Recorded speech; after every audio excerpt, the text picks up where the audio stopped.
शंकर भगवान के शिवलिंग के ऊपर चारों तरफ घूम रहा है, तो पक्षी पक्षी अगस्त ऋषि का जन्म पा लेता है।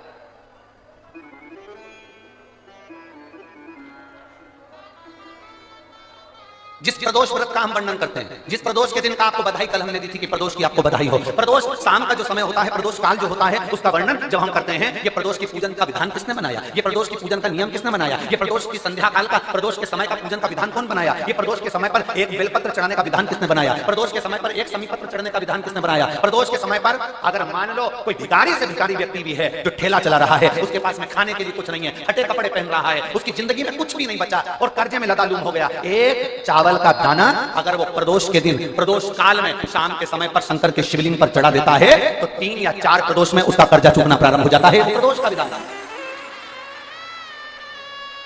इतना ये प्रदोष का वर्णन करा किसने, इतना प्रदोष की महत्वता बताई किसने,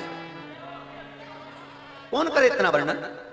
अगर प्रदोष की महत्वता बताने वाला कोई है, इसीलिए मेरे शंकर भगवान माता सती को लेकर कुंभज ऋषि के यहाँ, अगस्त ऋषि के यहाँ कथा सुनने के लिए गए थे, क्योंकि उनके बराबर कोई शंकर के महत्व को बता नहीं सकता और प्रदोष के महत्व को नहीं बता सकता। सती मैया को प्रदोष का महत्व बताने के लिए शंकर सती जी को लेकर कुंभज बाबा के यहाँ गए थे, अगस्त ऋषि कि प्रदोष के महत्व को तो जानो सती, तुम प्रदोष के महत्व को तो सती जानो, तुम प्रदोष के महत्व को तो सती पहचानो कि प्रदोष का महत्व क्या होता है, प्रदोष काल का महत्व क्या होता है, प्रदोष के समय का महत्व क्या होता है। जिस समय पर सूरज डूब रहा हो, चंद्र प्रकाशित हो रहा हो, दोनों का मेल हो रहा हो, ना तो पूरा सूरज डूबा है, ना पूरा चंद्र आया है, ना पूरा अंधेरा है, ना पूरा उजाला है, उस समय को प्रदोष काल कहा गया, उस समय को प्रदोष का समय कहा, प्रदोष काल कहा। अब कई लोग हमसे कहते हैं गुरुजी आप हमको प्रदोष का समय बताया करो कि प्रदोष काल किसको कहते हैं, प्रदोष का समय किसको कहते हैं। अब एक बात हम आप सबसे कहना चाहते हैं, जितने लोग आस्था चैनल पर सुन रहे हैं, जितने फेसबुक यूट्यूब पर सुन रहे हैं और जितने रेवाड़ी की इस पवित्र धरा पर कथा को सुन रहे हैं, आप सबसे एक बात कहना चाहिए, अगर हम समय देखकर बताएं आपको कि शाम को 6 बजे, 6:30 बजे, 6:30 पे लेकर 7:30 के बीच में ये समय है, या 5:30 से लेकर 6:30 तक का ये समय है, या हम तुमको बोल दें कि इतनी बजे ये समय प्रदोष काल का रहेगा या इतनी बजे ये समय रहेगा, तो देखिए कभी कभी ठंड का समय आता है तो दिन जल्दी ढल जाता है, कभी कभी गर्मी का समय रहता है तो दिन बहुत लेट ढलता है। इसलिए समय की गणना से मत चलो, आप तो ये रखो कि दिन ढल रहा हो, अंधेरा होना शुरू हो रहा हो, सूरज डूब रहा हो, चंद्र प्रकाशित हो रहा हो, अंधेरा अपना काम कर रहा है, सूरज ढलता जा रहा है, दिन कम होते चले जा रहा है और अंधेरा थोड़ा बढ़ते चले जा रहा है, इन दोनों का जो मिलन का समय हो, अब वो कितनी भी बजे, आप तो बस उसके मिलन का समय निकाल लो, वही समय प्रदोष काल कहलाता है, वही समय प्रदोष।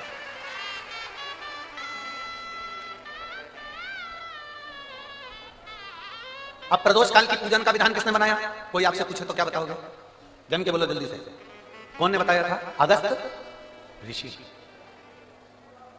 सबसे पहले प्रदोष की पूजन कौन ने करी थी, अब कोई आपसे पूछे तो आपको उत्तर देना है। 12 ज्योतिर्लिंग में से एक ज्योतिर्लिंग है ओमकारेश्वर। कौन सा ज्योतिर्लिंग है, सब बोलो, ओमकारेश्वर।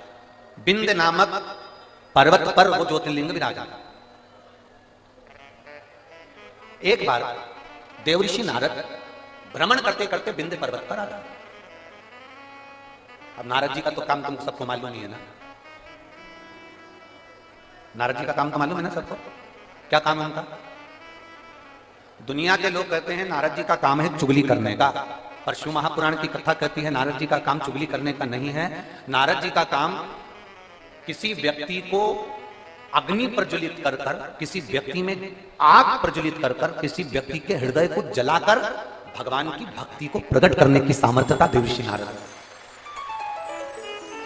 लोग कहते हैं नारद जी का काम चुगली करने का है, लोग कहते हैं नारद जी का काम निंदा करने का है, निंदा करने का नहीं, निंदा के माध्यम से भगवान की भक्ति प्रकट करना, किसी के अंदर इतनी जलन उत्पन्न कर देना कि वो तप करने बैठ जाए, किसी की इतनी बड़ाई कर देना कि वो भगवान की भक्ति से जुड़ जाए। ये देवऋषि नारद का काम। दुनिया के लोग, दुनिया के कथाकार कहते हैं कि देवर्षि नारद निंदक है, देवर्षि नारद चुगलखोर है, देवर्षि नारद निंदा करते हैं। ये दुनिया के लोगों ने एक पक्ष देखा, अगर दूसरा पक्ष देखते तो मालूम पड़ता कि देवर्षि नारद निंदक नहीं है, देवर्षि नारद जो देवर्षि नारद हैं वो चुगलखोर नहीं है। देवर्षि नारद अपनी वाणी से किसी के अंदर अग्नि उत्पन्न कर कर उसको इतना अंदर से जला देते हैं कि वो भगवान को प्राप्त करने के लिए फिर कुछ ना कुछ प्रयास कर ही लेता है। जब जब देवर्षि नारद ने निंदा करी, जब जब देवर्षि नारद ने चुगली करी, तब तक देवता को प्रकट होना पड़ा। गए थे माता लक्ष्मी के पास में, देवर्षि नारद ने माता लक्ष्मी जी से कह दिया था, मैया बहुत भूख लग रही है, कुछ खाने का है क्या? बहुत तेज भूख लगी है, कुछ खाने का है आपके पास में? मैया ने अंदर से जाकर मोतीचूर का लड्डू लाकर दे दिया। नारद जी ने जो मोतीचूर का लड्डू खाया तो नारद जी ने कह दिया, मैया लड्डू तो अनसुईया जी के घर के थे, क्या जोरदार लड्डू बनाती है मैया, तुझे तो लड्डू बनाना भी नहीं आता लक्ष्मी मैया। अब तो लक्ष्मी जी को क्रोध आ गया। इतनी देर में नारद जी पहुंच गए पार्वती जी के यहाँ। पार्वती जी के यहाँ पहुंचते से मैया भूख लग रही है, भूख बहुत तेज है। पार्वती जी अंदर गई, उन्होंने आकड़िया की रोटी, काकड़िया की साग नारद जी को दे दी। नारद जी भोजन करते से बोले, मैया रोटी तो अनसुईया जी के घर की थी, क्या रोटी बनाती है, क्या रोटी। अब पार्वती जी का हृदय जल गया। थोड़ी देर बाद नारद जी ब्रह्मा जी के पहुंच गए। ब्रह्माणी बैठी थी, ब्रह्माणी से कहा, मैया बहुत तेज भूख लग रही है। ब्रह्माणी अंदर गई, खीर बनाकर लाकर दे दी। नारद जी बोले, मैया खीर तो अनसुईया जी के घर की थी, क्या जोरदार खीर थी। तो तीनों देवियां इकट्ठी हो गई। मोहल्ले की 3 माताएं अगर एक जगह पर मिल जाए तो समझ लेना कि किसी ना किसी की बुराई चालू है, किसी ना किसी की निंदा चालू है। अगर ये तीनों एक जगह पर मिल गई है ना तो जरूर किसी ना किसी की निंदा चल रही है, किसी ना किसी की बुराई चल रही है, पक्का। इकट्ठी हो गई तीनों देवियों ने आपस में विचार करा कि अपन तो परेशान हो गए नारद जी के कारण। अनसुईया अनसुईया अनसुईया अनसुईया, ऐसा क्या अनसुईया? अपने अपने पतियों को परीक्षा लेने भेज दो। ब्रह्मा विष्णु महेश तीनों परीक्षा लेने के लिए चले।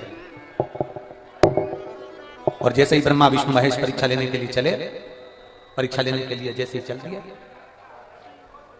इतने में तीनों दरवाजे पर पहुंचकर भिक्षा मांगा, माता भिक्षाम दे, माता भिक्षाम दे, माता भिक्षाम दे। अनसुईया जी बाहर निकल कर आई और माता अनसुईया जब बाहर निकल कर आई और माता अनसुईया जी ने जो दर्शन किया, दर्शन करते से माता अनसुईया जी ने पूछा, देवताओं आपको क्या चाहिए? तो कि भिक्षा चाहिए।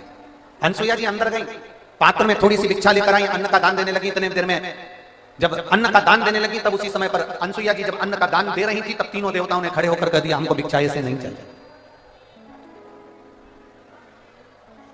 हमको ऐसी भिक्षा नहीं चाहिए, हमको ये भिक्षा नहीं।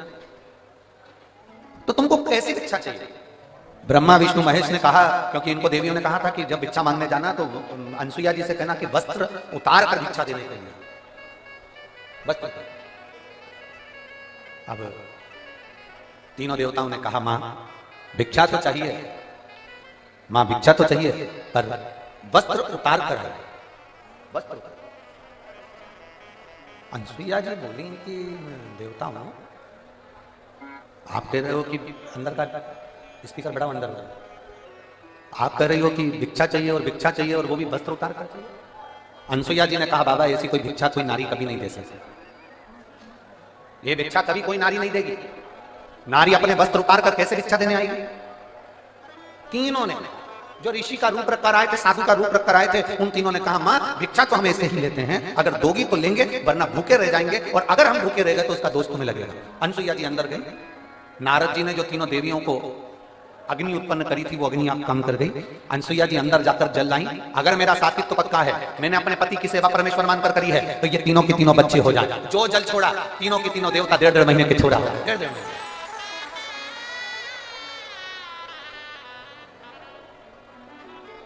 अंत ऋषि थे। अनसुईया जी ने विश्वकर्मा जी का ध्यान कर कर चंदन का पन्ना बनवाया, रेशम की डोरी लगाई, तीनों देवताओं को उसमें विराजमान कर दिया, तीनों देवताओं को उसमें विराजमान कर दिया, और तीनों देवता उसमें विराजमान हो गए। चंदन के पलने में रेशम की डोरी डालकर माता अनसुईया तीनों को झुला रही थी। इतने में आंतरी ऋषि का आगमन हो गया। आंतरी ऋषि ने पूछ लिया अनसुईया जी से कि ये किनके बच्चे हैं? अनसुईया जी तुरंत आंतरी ऋषि से कहती हैं ये अपने बच्चे। आंतरी ऋषि ने कहा अभी मैं स्नान करने गया था तब तो एक भी नहीं था और आया तो तीन। अनसुईया जी बोली भगवान जब देता है तो छप्पर फाड़ कर देता है।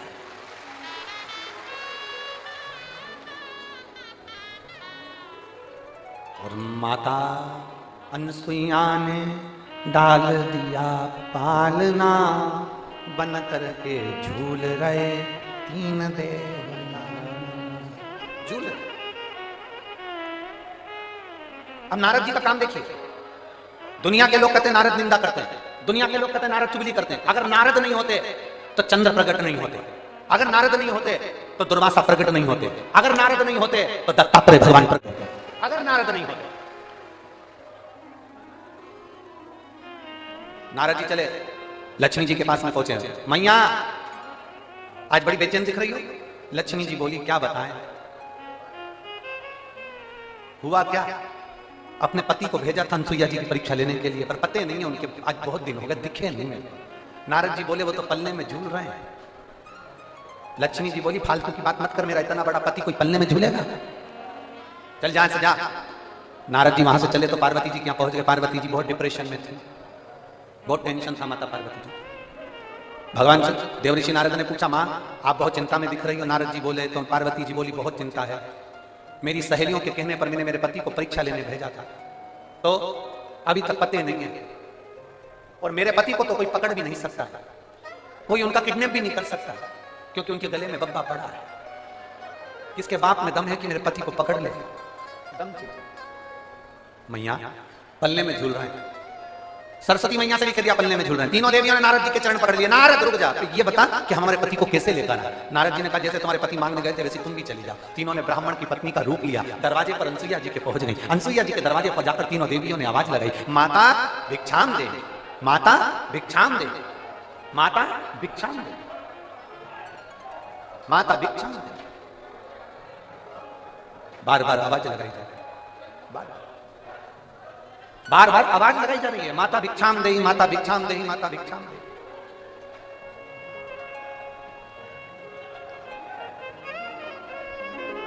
बार बार आवाज लगाई। और जैसे ही आवाज लगाई पार्वती मैया निकल, अनसुईया मैया निकल कर बाहर आई। जो अनसुईया मैया निकल कर बाहर आती इतने में आंतरी ऋषि ने आवाज लगाई अनसुईया कहां जा रही हो? अनसुईया रुक गई। दरवाजा बंद है, तीनों देवियां बाहर। लक्ष्मी ने पार्वती से कहा पार्वती जरा देखो तो अंदर अपने पति हैं भी कि नहीं है? पार्वती जी ने सरस्वती से कहा तुम अंदर झांक कर देखो पति अंदर है कि नहीं है। सरस्वती मैया दरवाजे में एक छोटी सी सरंग थी, पतली सी सरंग, उस सरंग में से सरस्वती अंदर झांक कर देख रही थी। इतने में पीछे से देवऋषि नारद जी आकर बोले मैया तुम दूसरे के घर में झांकी हो ना, आज से पृथ्वी पर जितनी माता है ना इनकी भी आदत बदल जाएगी। ये जब भी कपड़ा सुखाने ऊपर जाएगी तो पड़ोसी की छत जरूर आके आए। ए मैया होली पे दिवाली पे अपने यहाँ पर पपड़िया बनी कि नहीं बनी, गुजिया बना कि नहीं बना, मठरी बनी कि नहीं बनी, चकली बनी कि नहीं बनी, अपने घर पर अचार डला कि नहीं डला, अपने घर पर कुछ काम हुआ कि नहीं हुआ, इनको कोई मतलब नहीं रहेगा। पड़ोसी क्या जरूर देखेगी तूने क्या बनाया, उससे दिवाली पर अपने यहाँ रंगोली डली कि नहीं डली से मतलब नहीं है, पर पड़ोसी की रंगोली जरूर देखेगी उसने कौन सी बनी। क्योंकि मां आप झांकी हो, आप झांकी हो, इसलिए ये गुण आ जाएगा। जब सुना थोड़ी देर बाद माता अनसुईया जी ने दरवाजा खोला। जैसे दरवाजा खोला तीनों देवियां चरणों में पड़ गई। तीनों देवियां। आंतरी ऋषि ने अनसुईया जी से पूछा ये कौन है? अनसुईया जी बोली ये अपनी बहुएं हैं। आंतरी ऋषि बोले बेटे इतने से बहु साथ साथ आते। इतने में तुरंत अनसुईया जी ने तीनों से कहा तुम्हारे ससुर जी हैं, पांव पड़ो, पांव पड़ो जल्दी से। तीनों देवियों ने आंतरी ऋषि के चरण छुए। आंतरी ऋषि ने अनसुईया जी का हाथ पकड़ा और एक कोने में ले जाकर पूछा अनसुईया पागल हो गई है? बेटे इतने से और बहू यही साथ साथ हाथ की, तुझमें अकल वकल नहीं है क्या? बिल्कुल भी। इतने से बच्चे की कोई शादी करते हैं जो इतनी बड़ी बड़ी बहुएं लेकर आ गई। इतने में अनसुईया जी बोली अपने पति से स्वामी आजकल की बहुएं कमाता हुआ पति मिल जाता है, लेकर के अलग हो जाती हैं। हमने कैसे पाल पोस कर बड़ा करा हम जानती हैं, अब बड़ा करेगी तब मालूम पड़ेगा, ले जा।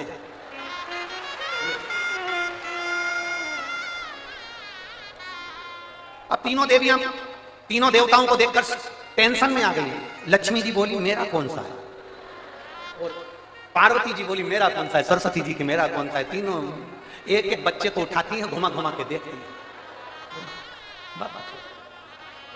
हर माल 2 रुपया, जिसका जो अंश है उठा लो।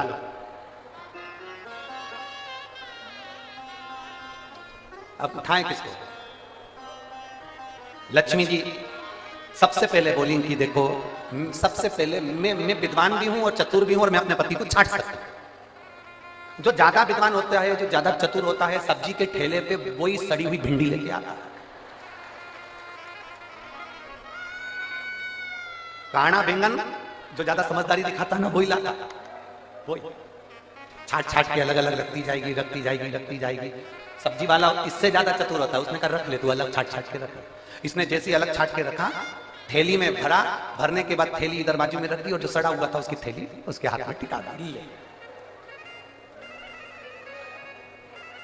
लक्ष्मी जी बोली सबसे पहले मैं छाटूंगी। लक्ष्मी जी ने अपने पति को छाटा। जो छाटने बैठी लक्ष्मी जी, तो भगवान ब्रह्मा जी को उन्होंने अपनी गोदी में उठा लिया, और ब्रह्मा जी को गोदी में उठाकर बोली ये मेरे पति हैं। उनको जो हाथ में लिया, इतनी देर जी को हंसी आ गई, अनसुईया जी को हंसी आई। उन्होंने कहा रुको, इन तीनों को वापिस सुलाओ। जमीन पर सुलाया। अनसुईया जी ने हाथ में जल लिया। अगर मेरा पतिव्रता धर्म प्रबल है, मेरा सात्विक तो पक्का है, तो मैं जल छोड़ती हूँ, ये तीनों के तीनों बड़े हो जाए। तीनों बड़े हुए, उन्हीं के अंश अवतार चंद्र, दुर्वासा और दत्तात्रेय भगवान प्रकट। उन्हीं के अंश। और महाराज,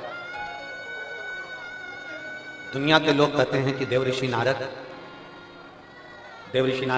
चुगली करते हैं, देवऋषि नारद निंदा करते हैं, देवऋषि नारद बुराई करते हैं। नहीं, देवऋषि नारद देवता को प्रकट करने के लिए, भक्ति को प्रकट करने का कार्य करते हैं, और वो देवऋषि नारद ने किया।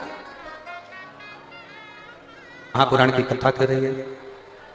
देवऋषि नारद विंध्य पर्वत के पास में जाकर कहते हैं, विंध्य तुझ में और सुमेरु पर्वत में बहुत अंतर है। विंध्य तो इतना विशाल नहीं है जितना सुमेरु पर्वत विशाल है। अब विंध्य पर्वत को तो क्रोध आ गया। जब विंध्य पर्वत को क्रोध आया, तो विंध्य पर्वत ने विचार करा कि अब कुछ भी हो जाए, मुझे इतना ऊंचा बनना है, इतना ऊंचा बनना है कि देवता तक मेरा पर्वत की श्रृंखला पहुंचे। अब मुझे इतना ऊंचा जाना है, अब मुझे इतना ऊंचा पहुंचना। विंध्य ने अपना विस्तार करा, सुमेरु पर्वत से भी ऊंचा विंध्य पर्वत पहुंच गया। सूर्य के अश्व चलते चलते थोड़ा अंधेरा हो रहा था। सूर्य अपना प्रकाश कम कर रहे थे, और उस समय पर जाकर सूर्य के अश्व को विंध्य पर्वत के घोड़ों ने, विंध्य पर्वत के शिखर ने सूर्य के घोड़ों को रोक दिया, अश्व को रोक दिया। बहुत सावधानी से सुनना, यह कथा अभी तक हमारे मुखाग्रविंद पर कभी नहीं आई, परंतु ये प्रदोष की सबसे पहली पूजन, प्रदोष काल में सबसे पहली पूजन प्रदोष की कौन ने करी थी और कब करी गई थी, वो कथा चल रही। यदि कोई आपसे पूछेगा तो आप भी बता सकते हो कि हमने ये कथा ऐसे ऐसे प्रदोष की श्रवण करी। एक सुख का अनुभव कराती है प्रदोष की पूजा। जिस दिन विश्वास से, भरोसे से, दृढ़ता से आप शंकर जी के मंदिर में एक लोटा जल चढ़ाने लगोगे, भरोसा रखकर जिस दिन बेलपत्र को खाने लगोगे,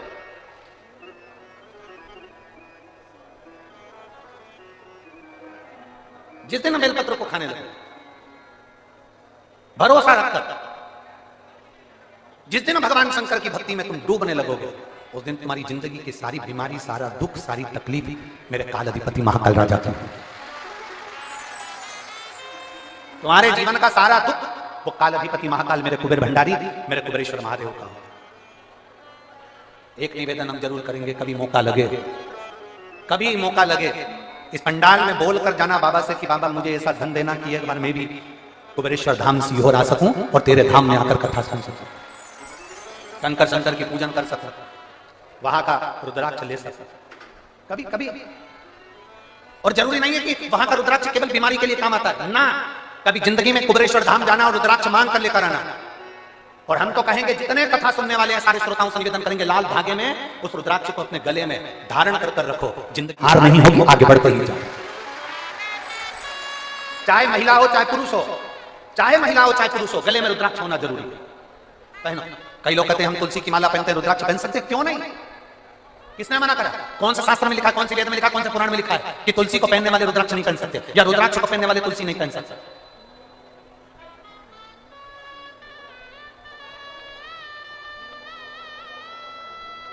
तुलसी यदि नरक से छुड़ाकर वैकुंठ भेज सकती है, तो रुद्राक्ष रोग से मुक्त कराकर तुम्हें अपने हॉस्पिटल से घर भेज सकता है।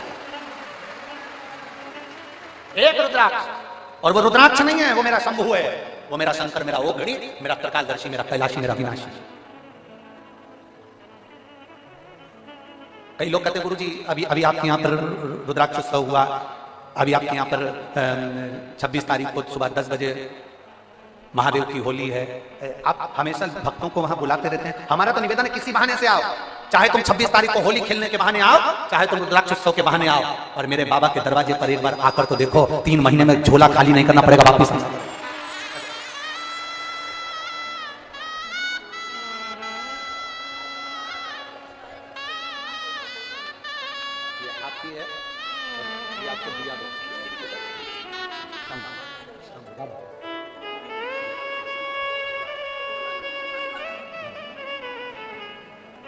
एक बार आप किसी भी बहाने से पर कुबेर भंडारी के दरवाजे पर आओ।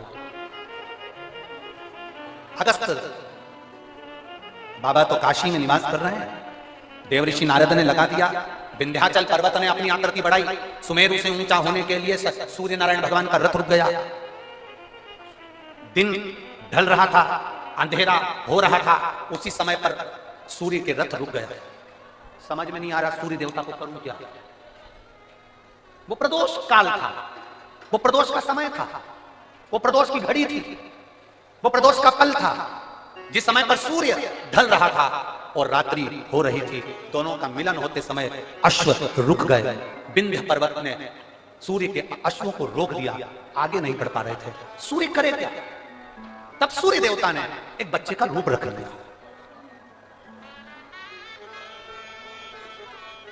ये दुनिया के लोगों को मालूम होना चाहिए कि पहला प्रदोष का उपास व्रत, प्रदोष की पूजन किसने करी है। ये आपकी आराधना में, आपकी चित्तवृत्ति में आना चाहिए कि प्रदोष के दिन एक चावल का दाना चढ़ाने वाला कभी गरीब नहीं हो सकता, कभी भिखारी नहीं हो सकता, कभी दरिद्र नहीं हो सकता। जब तक मालूम नहीं हो ना, तब तक आप भटको। और जिस दिन तुम्हारा विश्वास शिव महापुराण पर हो जाए ना, जिस दिन तुम्हारा विश्वास शंकर जी की कथा पर हो जाए, और इतनी लाखों की संख्या में आप लोग आए हो, लाखों की संख्या में आप लोग आए हो, और करोड़ों की संख्या में लोग टीवी पर कथा सुन रहे हैं, करोड़ों की संख्या, देश और विदेश। एक निवेदन करूंगा पूरे जितने चैनल वाले कथा सुन रहे हैं और जितने यहां कथा सुन रहे हैं, अगर शंकर की कथा पर विश्वास है ना, बाबा की कथा पर अगर भरोसा है, एक लोटा जल और एक बेलपत्री पर भरोसा है, प्रदोष काल में लगाए गए घी के दिए पर भरोसा है, बेलपत्री के वृक्ष के नीचे लगाए गए दिए पर भरोसा है, एक चावल के दाने पर अगर भरोसा है ना, तो ये विश्वास के साथ कहता हूं 6 महीना 8 महीना साल 2 साल में आपके पास में बाबा इतना भंडार भर देगा कि आप भी शिव महापुराण के यजमान बनोगे। आप भी ये शिवपुराण का हम सुनील जी को धन्यवाद दे रहे थे कल भी कि सुनील जी, और सुनील जी कह रहे थे गुरु जी ऐसा आशीर्वाद दे दो कि हर साल 2 साल में कथा करवाते रहे। हमने सुनील जी से कहा, सुनील जी शंकर भगवान की कथा का सबसे बड़ा एक फल है और एक नियम है कि जो इस कथा को करवा लेता है ना, वो लाइन लगाकर फिर खड़ा हो जाता है कि ये कथा हमें वापिस मिले। ये नियम है इस कथा। भटिंडा पंजाब में अमरजीत सिंह जी ने कथा करवाई, वो 2 बार खबर कर चुके कि वापिस कथा दो हमारे पंजाब के लिए। अभी कथा कर आए सिरसा तारा बाबा की कुटिया में, वहां कांडा परिवार ने कथा करवाई, उन्होंने फिर आकर कह दिया कथा दीजिए। सुनील जी हम आपको भी कहते हैं, आप तो अभी बोल रहे हो कि कथा दीजिए, पर बाबा की कृपा, ये नियम है कथा का। जो एक बार जजमान बन जाता है मेरा बाबा, उसको इतना देना चालू करता है। और केवल जजमान से मतलब नहीं है, जो दिल से पंडाल में बैठकर दिल से सुन ले, 5 दिन की हो 7 दिन की हो, आसन लगाया वहीं पर सो रहा है, वहीं बैठ रहा है, वहीं खा रहा है। दुनिया के संत बाहर तप करते हैं, तुम यहाँ बैठकर शौचालय के लिए भी जाना है ना तो 50 बार विचार करते हो, जाऊंगी ना तो अंदर कैसे आऊंगी। वॉशरूम जाऊंगी तो कैसे आऊंगी? पानी ज्यादा नहीं पीते हो क्योंकि मेरे को वॉशरूम जाना पड़ेगा। ज्यादा खाते नहीं हो कि मुझे शौचालय के लिए जाना पड़ेगा। बार बार तुम अपनी इंद्रियों को कंट्रोल में रखते हो। जो एक संत, साधु, सन्यासी, तपस्वी, साधक, उपासक, कुंभ के मेले के जो संत, पर्वतों पर बैठकर जो संत साधना करते हैं, वो साधना शिव महापुराण के पंडाल में बैठकर मेरी माता और मेरे भाई करते हैं।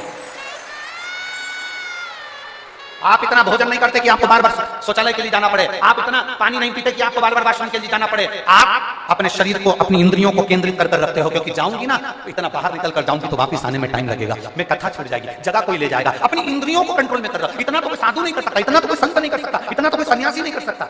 संत, साधु, सन्यासी, तपस्वी, कई वक्ता, कथाकार, जिनसे एसी के रूम नहीं छूटते, जिनसे 4 व्हीलर गाड़ियां नहीं छूटती, वो भी इतना सन्यासी का जीवन नहीं जी सकते जितना आप जी रहे हो, जितना आप जी रहे हो। एक संत का भाव है आपका। गर्मी लग रही है, टेंट हिल रहा है, हवा चल रही है, टेंट उखड़ रहा है, पाइप गिर रहे हैं, कहीं कुछ प्रॉब्लम चल रही है, और उस बीच में तुम्हारा विश्वास, 5 दिन के लिए रेवाड़ी आई हूं, मेरे बाबा के भरोसे आई हूं, मेरा बाबा तेरे दरवाजे पर मैं आई हूं ना मेरे कुबेर भंडारी, तो मेरे दरवाजे पर तू भी आएगा, ये मेरा विश्वास लेकर आए।